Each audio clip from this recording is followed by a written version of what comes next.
Hindi mo na nga kailangan pang dumayo ng Tuguegarao City kung nasa Isabela ka para makatikim ng overload pansit batil patong. Dahil dito sa pinuntahan namin, may bagong-bagong bukas sa pansitan na nagsiserve ng pansit batil patong. At bibigyan pa kayo ng 500 pesos kung mauubos nyo ang kanilang pansit within 2 minutes. Bukod dyan, meron din silang overload pansit kabagan. Hi ma'am, good afternoon po. Hello sir.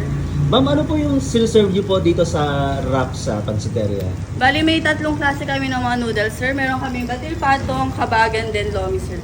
Ayan, ano po yung best seller niyo po dito? Ang signature kasi namin dito sir is yung batil patong. Sinubukan nga namin ang kanilang 160 pesos na pansit batil patong. Meron ng ganitong karaming serving ng Mickey na galing pa mismo ng Tuguegarao City. Nilagyan ng ganitong karaming kara beef at gulay. Nilagyan ng isang Shanghai, 3 chicharong bulaklak, isang buong karahay at ganito karaming atay. At ito nga ang kanilang pansit batil patong worth 160 pesos. Bali ito nga ang tinatawag nilang wrap sa pansit batil patong na matatagpuan lang sa Dacanay Street, Barangay San Fermin, Cauayan City, Isabela. Nasa side lang sila ng ISU.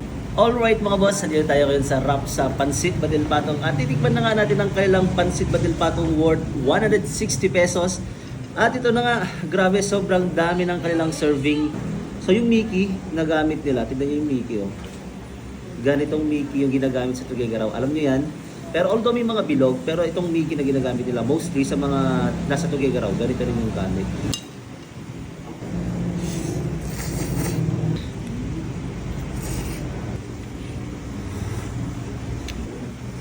Siya nga pala, self-service pala ang pagkuha ng sibuyas, kalamansi at sili at unlimited nga din ito. Nagbubukas kami ng 8 a.m. hanggang 8 p.m. po ng gabi sir. No day off po sir, Monday to Sunday na po. Ayan, thank you po. Yes po, thank you.